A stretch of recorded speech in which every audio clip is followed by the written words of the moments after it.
Fui una esposa infiel y engañé a mi esposo con 2 compañeros de trabajo en el baño de una fiesta. Mi cuñado lo descubrió y me chantajeó hasta dejarme embarazada. Si te gusta este tipo de contenido, dale me gusta al vídeo y suscríbete al canal para apoyarnos y recibir notificaciones de nuevas historias. No cuesta nada y nos ayuda mucho. Nunca pensé que una sola noche podría destruir todo lo que me llevó años construir. Mi matrimonio, mi familia, mi reputación, todo se desmoronó por unas pocas horas de impulso y ego inflado.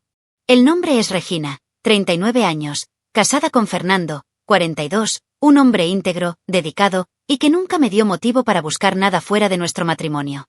Pero esa noche, en la fiesta de empresa, rodeada de luces brillantes, sonrisas llenas de insinuaciones y la adrenalina de lo prohibido, dejé de ser quien era.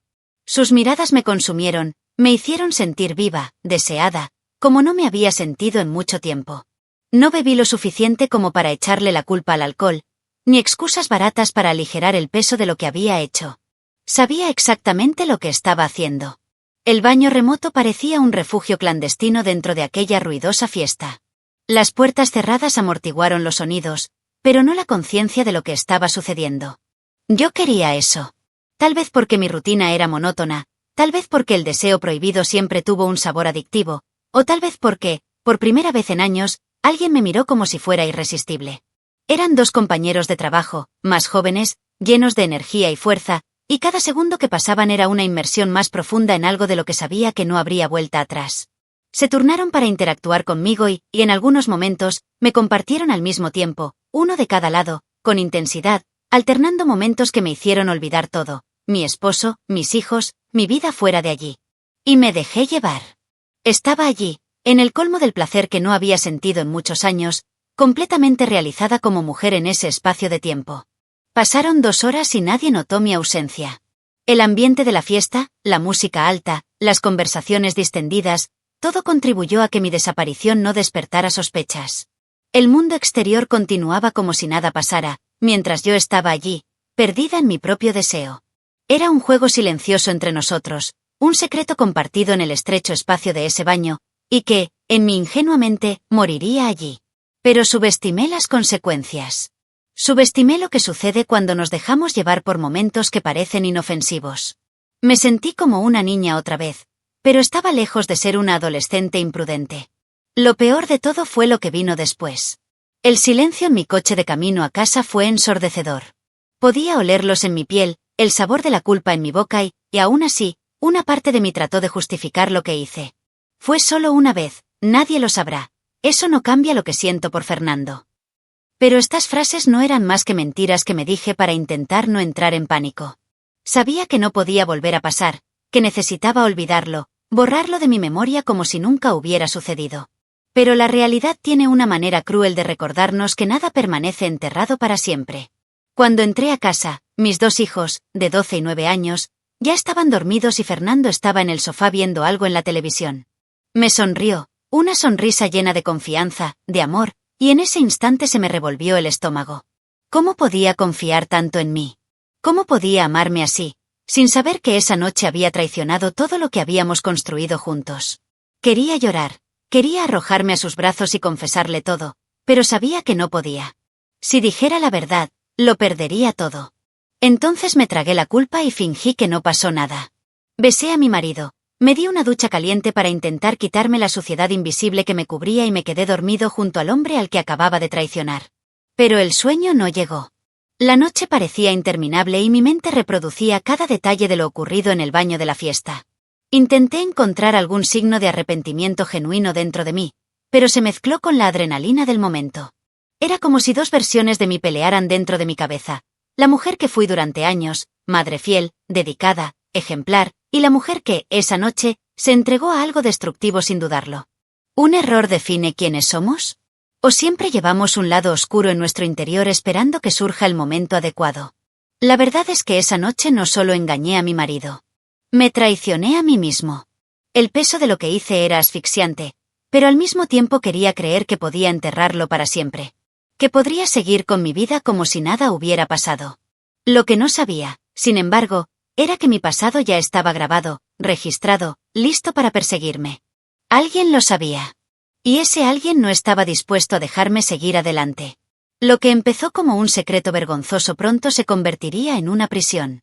Simplemente no lo sabía todavía. Todo lo que quería era que esa noche fuera solo un error pasajero. Pero los errores no desaparecen al día siguiente. Regresan, en formas que no podemos imaginar, y exigen un precio que no siempre estamos dispuestos a pagar. Y mi precio aún estaba por llegar. El lunes siguiente me desperté intentando actuar como si nada hubiera pasado. Les preparé el desayuno a mis hijos, besé a Fernando antes de que se fuera a trabajar y seguí mi rutina como siempre. Pero por dentro me corroía la ansiedad. Era como si un peso invisible me aplastara, recordándome lo que había hecho.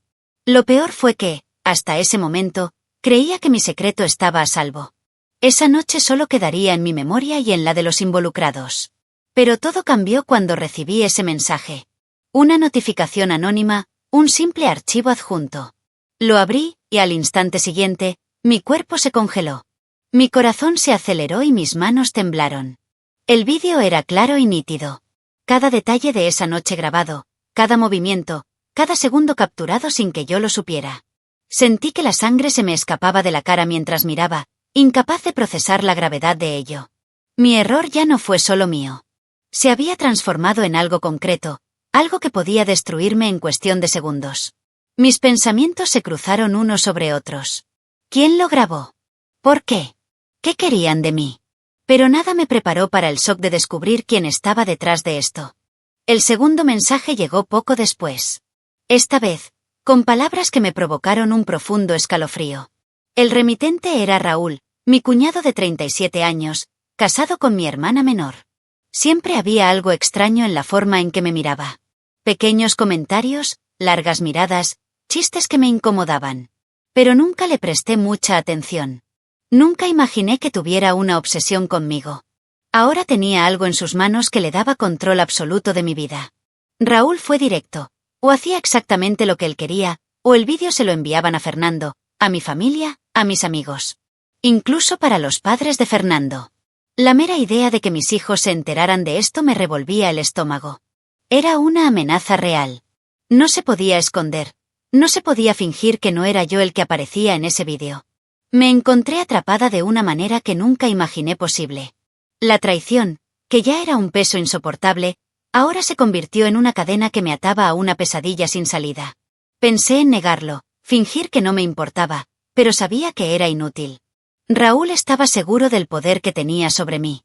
Sabía que no tendría el coraje de arriesgarlo todo. Y quería algo más que venganza o dinero. Quería poseerme, controlarme, convertirme en algo que nunca pensé que llegaría a ser. El tono del mensaje lo dejaba claro. No se trataba de una petición. Fue una orden. Y si no obedecía, todo lo que más amaba sería destruido. Borré los mensajes, pero seguían resonando en mi mente. Todo mi cuerpo estaba temblando. El miedo era tan intenso que apenas podía respirar. Mi mente buscaba salidas, soluciones, cualquier cosa que me sacara de ese agujero. Pero la verdad era simple y cruel. No tenía salida. La única manera de proteger a mi familia era ceder a lo que Raúl quería. Y eso fue solo el comienzo. El día transcurrió con normalidad para todos los que me rodeaban. Mis compañeros de trabajo me saludaron sin saber lo que estaba pasando. Fernando me envió mensajes cariñosos sin imaginar el infierno que estaba viviendo. Mis hijos reían, jugaban, sin saber que su madre estaba a punto de tomar una decisión que la destruiría para siempre. Quería luchar, quería encontrar una manera de escapar. Pero el miedo me dominó. Raúl lo sabía. Contaba con ello. Y yo, sin opciones, me sentí obligado a dar el primer paso hacia la prisión que él creó para mí. La primera vez que conocí a Raúl fue uno de los momentos más humillantes de mi vida.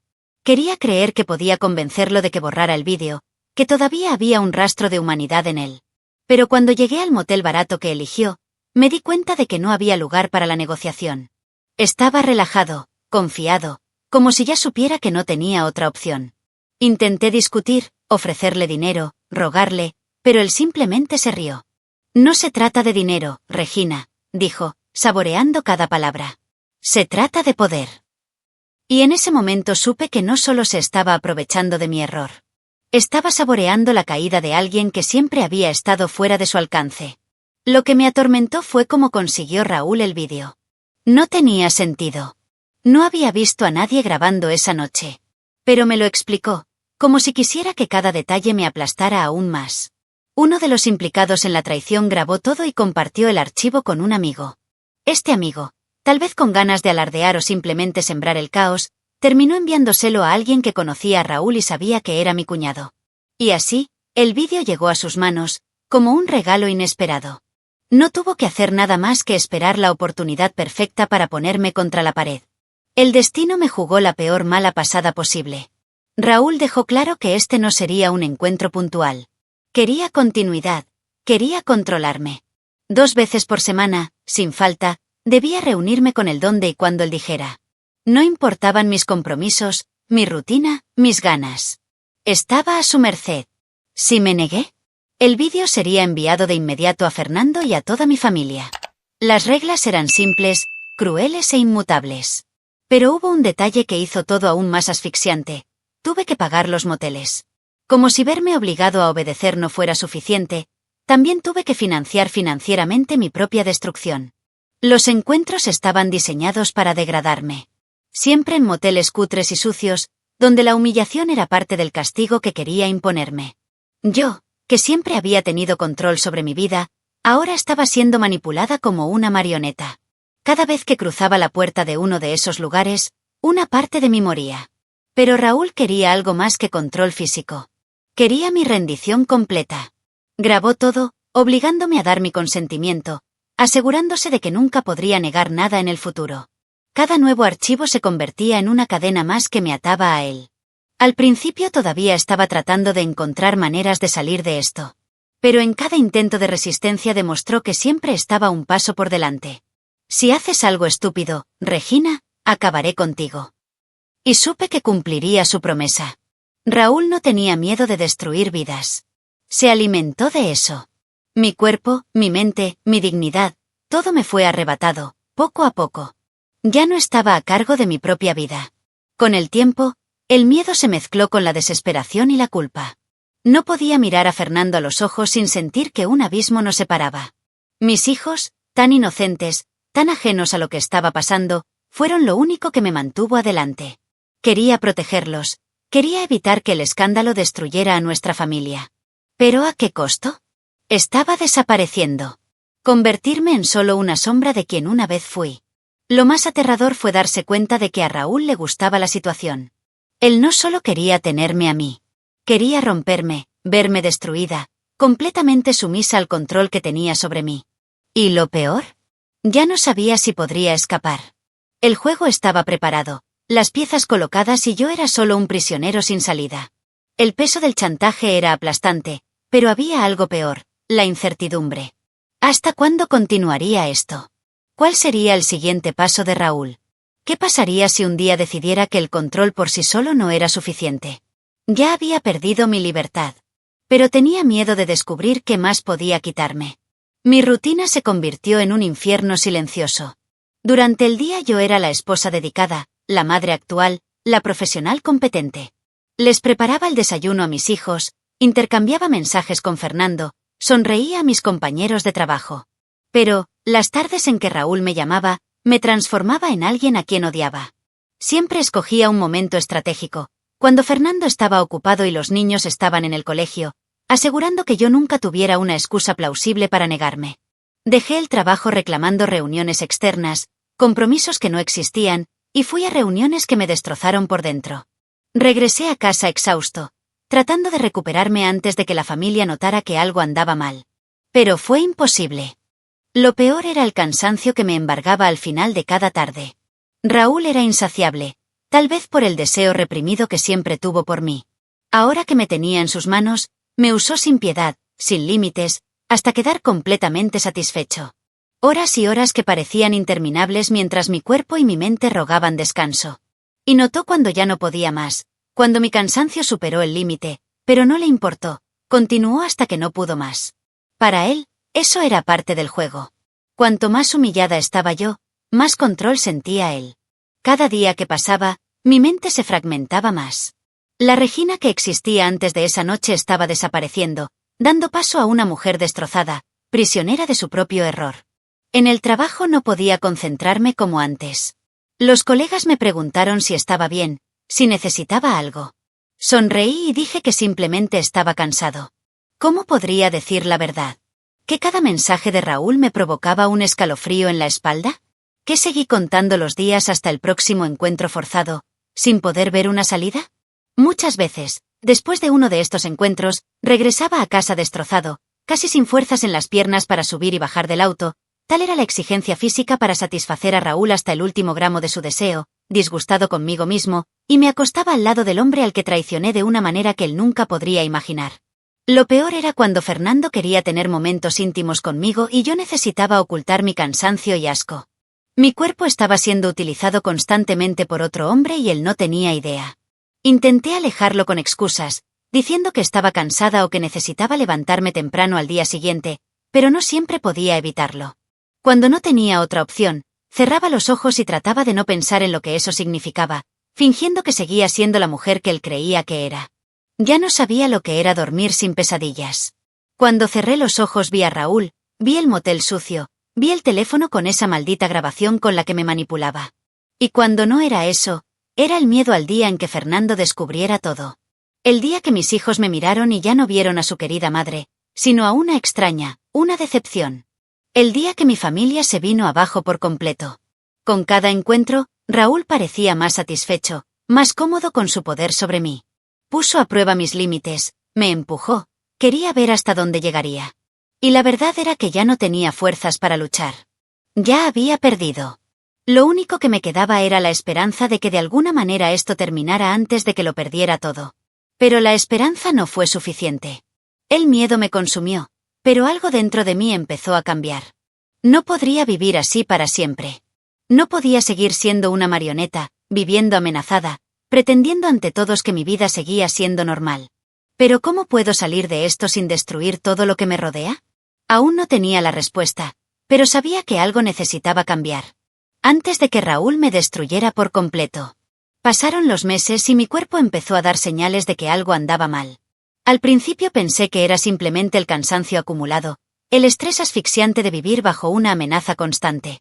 Mis noches eran terribles, mi apetito fluctuaba y la culpa parecía consumir mi energía poco a poco. Pero entonces empezaron las náuseas. Al principio fueron esporádicos, lo suficientemente sutiles como para ignorarlos. Pero pronto se volvieron frecuentes, imposibles de ignorar. Sabía que algo andaba mal, pero no quería admitirlo. No pude. Fue más fácil convencerme de que era solo un efecto secundario del infierno en el que vivía. En el fondo ya lo sospechaba, pero me negaba a aceptarlo.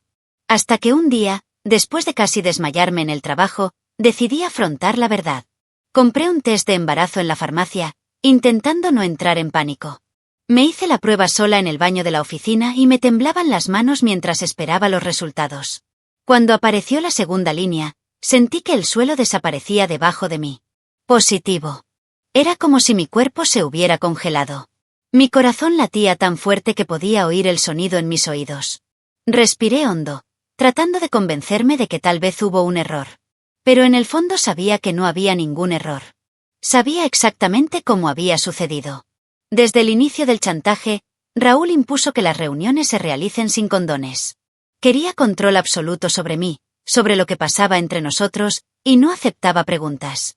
Temía que esto sucediera, especialmente porque, después de unos meses, la frecuencia de las reuniones aumentó a 4 veces por semana, y en cada reunión siempre había más de una relación por reunión durante las horas que pasábamos juntos.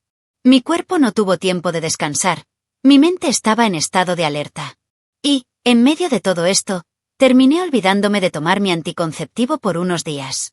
Estaba tan cansada, tan abrumada, que incluso perdí el control sobre ello. Además, necesitaba ocultarle a Fernando que había vuelto a tomar anticonceptivos, lo que hacía que todo fuera aún más riesgoso. En el fondo sabía que esto podía pasar, pero nunca quise aceptar la posibilidad. Hasta que sucedió. La desesperación se apoderó de mí. Fernando se había sometido a una vasectomía años antes. No había lugar a dudas. El hijo era de Raúl. El centavo cayó de repente, aplastando cualquier esperanza de poder salir de esta situación sin consecuencias irreversibles. Tenía las manos sudorosas y la visión borrosa. Quería gritar, llorar, arrancarme esa prueba de las manos y fingir que nunca la hice. Pero fue real.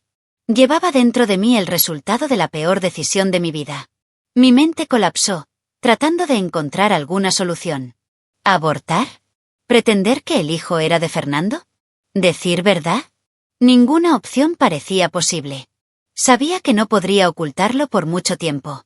Mi cuerpo empezaría a cambiar, los síntomas se volverían evidentes. El tiempo que tuve para tomar una decisión fue corto y con cada segundo que pasaba sentía que la realidad misma me asfixiaba. Quería despertar de esta pesadilla, retroceder en el tiempo, evitar entrar a ese baño esa maldita noche. Pero ya era demasiado tarde. Pasé días sin poder pensar en nada más. En el trabajo, hacía mal las tareas simples, evitaba las conversaciones y me aislaba. En casa me encerraba en el baño durante largos minutos, mirando el reflejo de una mujer que apenas reconocía. Fernando empezó a notar que algo andaba mal. Me preguntó si estaba enferma, si necesitaba ver a un médico. Cada vez que él mostraba preocupación, el nudo en mi garganta se apretaba aún más. Sabía que pronto tendría que decir la verdad. Y eso destruiría todo. El peor pensamiento que me atormentaba era imaginar la reacción de Raúl al enterarse del embarazo. Sabía que para él esto no sería solo un accidente. Por la forma en que siempre me miró, por el deseo enfermizo que tuvo durante años, tener un hijo conmigo significaba algo mucho más profundo para él. Quizás, en el fondo, siempre quiso que esto sucediera. La mera idea de eso me repugnaba, me hacía querer arrancarme esa verdad. Pero no hubo escapatoria. Esa noche, después de tanto ensayo, supe que no podía posponerlo más. Necesitaba decírselo a Fernando. No porque quisiera, sino porque no había otra alternativa. Él tenía derecho a saberlo y yo tuve que afrontar las consecuencias. Incluso si eso significara perderlo todo. Cuando finalmente encontré el coraje para decírselo a Fernando, ya no pude ocultarlo. Estaba emocionalmente agotada, apenas podía mirarlo sin sentir un nudo en la garganta. Me senté a la mesa de la cocina, con las manos sudorosas sobre la fría madera, y lo llamé para hablar. Sentí que el corazón quería salirse del pecho y cada segundo de silencio antes de empezar a hablar me aplastaba aún más. Sabía que algo andaba mal incluso antes de que yo dijera algo. Regina, ¿qué pasa? Su mirada estaba llena de genuina preocupación, y eso empeoró todo. Como si estuviera a punto de apuñalar a un hombre que nunca lo mereció. Respiré hondo, pero mi voz aún era temblorosa. Estoy embarazada. Las palabras me parecieron irreales cuando salieron de mi boca, pero estaban ahí, flotando en el aire como una sentencia de muerte. El silencio que siguió fue aterrador. Fernando me miró, como si intentara procesar la información. Y luego, después de unos segundos que parecieron horas, frunció el ceño. Eso no es posible. Su tono no era de sorpresa ni de felicidad, sino de pura incredulidad. Sabía que no había ninguna posibilidad de que ese niño fuera suyo. Me hice una vasectomía hace años. Se me revolvió el estómago y todo dentro de mí me gritó que mintiera. Pero ya no era posible huir. Se merecía la verdad, por cruel que fuera. Me temblaban las manos, me ardían los ojos. Necesito contarte todo. Y así, sin rodeos, sin más dilación, dije. Le hablé de la fiesta de empresa. Te hablé del chantaje. Le hablé de Raúl. Sobre cada encuentro. Sobre cómo me manipuló, me atrapó, me destruyó. Las palabras salieron como un vómito amargo, y con cada frase vi transformarse el rostro de Fernando. Me escuchó en silencio. Sin arrebatos de ira, sin gritos. Solo una mirada en blanco que me hizo darme cuenta de que ese hombre nunca volvería a ser el mismo conmigo. Preferiría que gritara, que me insultara, que rompiera algo. Pero él no hizo nada de eso. Simplemente respiró hondo, se pasó las manos por la cara, como si intentara sacudirse la realidad, y luego me miró de una manera que nunca había visto antes. Esto aún no ha terminado. Su frase fue fría, sin emociones. Pero no fue una advertencia. Fue una promesa. Me encogí en la silla, incapaz de decir nada. Fernando se levantó lentamente, tomó las llaves del auto y se fue, sin mirar atrás. Me quedé allí, solo, mirando el vacío de la habitación, sintiendo que mi mundo se desmoronaba de una vez por todas. Sabía que él simplemente no lo aceptaría. Fernando no era el tipo de hombre que simplemente se traga una traición y sigue adelante. Y en ese momento me di cuenta de que Raúl no tenía idea de lo que se avecinaba. El silencio en la casa esa noche fue ensordecedor. Mis hijos dormían sin saber que sus vidas estaban a punto de cambiar para siempre. Yo, sola en la habitación, miré el teléfono esperando que Fernando mandara un mensaje, que dijera algo. Pero no llegó nada. Solo ese vacío aterrador, la certeza de que las consecuencias apenas comenzaban. Los días que siguieron fueron un tormento silencioso. Fernando no volvió a casa esa noche ni contestó mis llamadas. Mi corazón latía salvajemente con cada notificación en mi celular, pero no salía nada. Sabía que no se había rendido con todo. No era el tipo de hombre que huía de los problemas.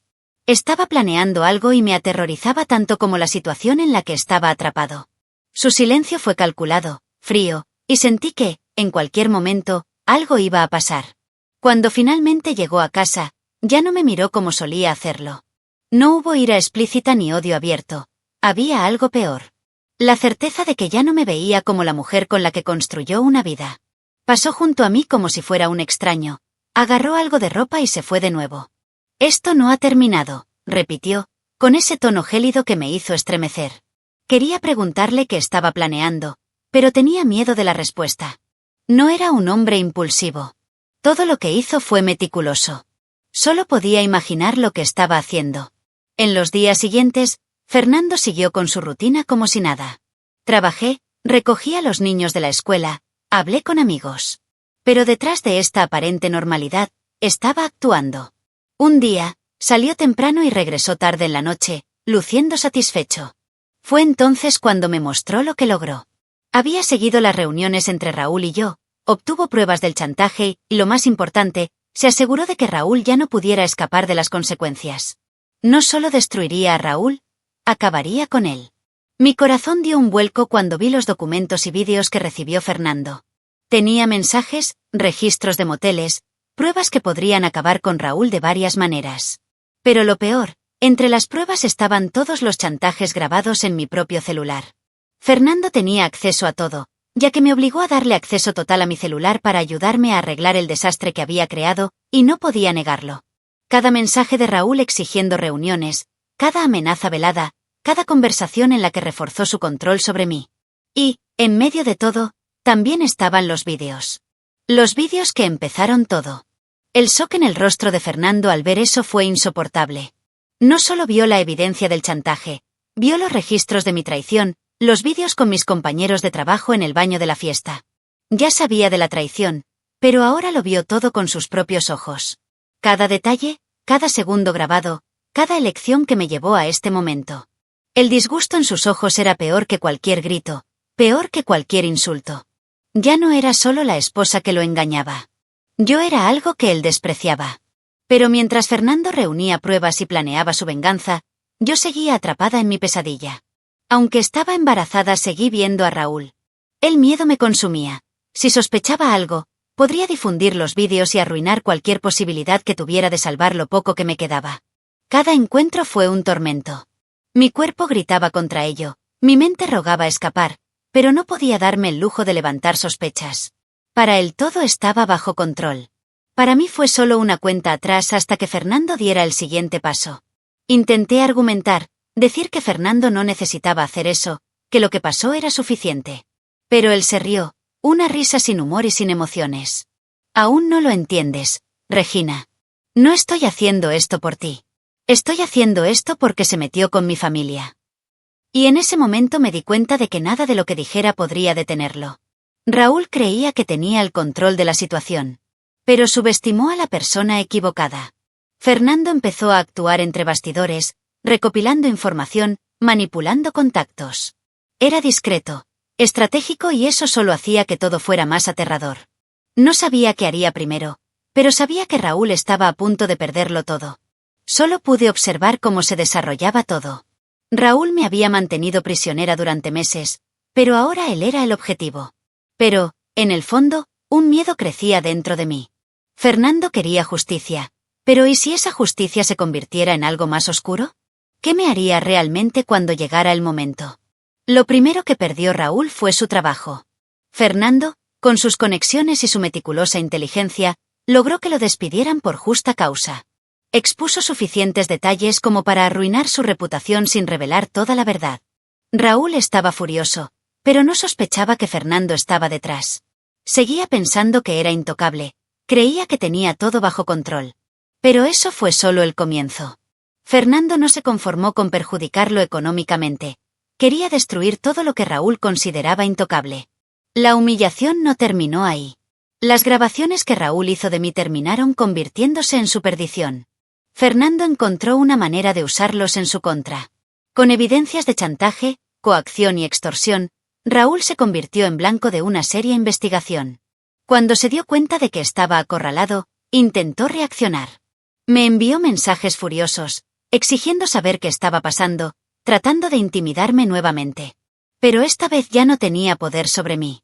Las tornas habían cambiado y ahora él era la presa. Cuando las pruebas fueron entregadas a las autoridades, Raúl cayó en la desesperación. Intentó escapar, pero Fernando lo predijo. En una medida calculada, consiguió que Raúl fuera vigilado y se le impidiera escapar. El día que lo arrestaron, recibí un último mensaje suyo. Fue breve, lleno de odio. Esto no termina aquí. El impacto fue devastador para la familia. Mi hermana, que hasta entonces no tenía idea de con qué tipo de hombre estaba casada, quedó en shock cuando supo la verdad. La humillación fue pública, la vergüenza insoportable. Ella me llamó una vez, llorando, preguntándome cómo había sucedido. No supe cómo responder. ¿Qué podría decir? ¿Que mi debilidad permitió que un monstruo destruyera todo? ¿Que mi error inicial condujo a una cadena de acontecimientos que acabaron con tantas vidas? Pero Fernando no parecía satisfecho solo con la caída de Raúl. La frialdad con la que vio cómo todo se desmoronaba me inquietó. Se convirtió en una persona que ya no reconocía. Y para ser honesto, tal vez también me convertí en alguien que no reconocía. Quería creer que ahora que Raúl estaba fuera del camino, las cosas podrían mejorar. Pero sabía que era una ilusión. El daño ya estaba hecho. Nada volvería a ser lo mismo. Esperaba que Fernando sintiera algún tipo de satisfacción, pero su mirada nunca perdió ese vacío. Se aseguró de que Raúl pagara, pero eso no significaba que me perdonaría. Todavía era un recordatorio vivo de la traición, la vergüenza, la suciedad que nunca imaginó que llegaría a nuestras vidas. Puede que nunca volvamos a hablar de lo que pasó, pero nunca podremos olvidarlo. Raúl lo perdió todo. Pero en cierto modo también perdí. Mi matrimonio quedó destrozado. Mi familia quedó irreparablemente marcada por todo lo sucedido. Quería creer que, con el tiempo, las cosas mejorarían. Pero la verdad es cruel. Algunas cicatrices nunca desaparecen. Raúl pagó caro lo que hizo, pero yo también. Mi matrimonio no sobrevivió. Fernando se aseguró de que no sufriera represalias públicas, de que mi reputación estuviera protegida, pero nunca volvió a mirarme de la misma manera. El hombre que una vez me amó incondicionalmente ahora apenas podía estar en la misma habitación que yo. El divorcio llegó rápidamente, sin discusiones ni intentos de reconciliación. Solo papeles firmados y un silencio desgarrador. No me maldijo, no gritó, no hizo ningún escándalo. Y eso dolió más que cualquier estallido de ira. Nuestros hijos aún no comprenden el verdadero motivo de la separación. Para ellos fue solo una separación inesperada entre los padres, algo que sucede en algunas familias. Pero un día lo sabrán. Un día, cuando sean mayores, tal vez descubran partes de esta historia. Quizás nunca conozcan todos los detalles, pero sabrán que yo fui la causa. Sabrán que hice algo que destruyó a nuestra familia. Ese es el tipo de peso que nunca desaparece, no importa cuántos años pasen. Siguió el embarazo y cada día que pasaba era un cruel recordatorio de mi error. El bebé que crecía dentro de mí no tenía la culpa de nada, pero era imposible no sentir que llevaba la huella definitiva de mis elecciones. Fernando nunca preguntó por el niño. Nunca mostró interés. Simplemente borró cualquier vínculo conmigo, como si yo hubiera dejado de existir. Y, en cierto modo, eso es exactamente lo que pasó. Me encontré solo. Sin marido, sin apoyo, sin la vida que alguna vez consideré segura. Las noches eran largas y silenciosas y la culpa me consumía de adentro hacia afuera. Pasé meses tratando de encontrar una manera de perdonarme a mí mismo, pero me di cuenta de que tal vez eso nunca sucedería. Algunas cosas no se pueden deshacer. Algunas marcas no desaparecen. El vídeo nunca se filtró. Al final, Raúl fue destruido por sus propias armas y mi identidad quedó protegida del escándalo público. ¿Pero realmente importa? Porque, en el fondo, el verdadero infierno no está en la exposición, sino en la culpa eterna que nunca podré borrar. Soy el único que tiene que vivir con el peso de todo esto, y este es el peor castigo posible. Hoy miro hacia el futuro sin saber lo que me espera. Intento reconstruir mi vida, pero nada volverá a ser igual que antes. Llevo conmigo las consecuencias de mis decisiones y sé que nunca podré retroceder en el tiempo. No hay redención por lo que he hecho. Solo el silencio de un pasado que nunca me dejará en paz. Y por mucho que quiera creer que algún día esto será solo un recuerdo lejano, sé que esta historia vivirá dentro de mí para siempre. Porque las traiciones, las mentiras y las malas decisiones pueden quedar enterradas, pero nunca desaparecen del todo. Si te gustó la historia, no olvides darle me gusta al vídeo, suscribirte al canal y contarnos tu opinión en los comentarios. Dinos también desde qué ciudad nos estás viendo. Tu participación es muy importante para ayudarnos a traer más historias como esta. Hasta la próxima.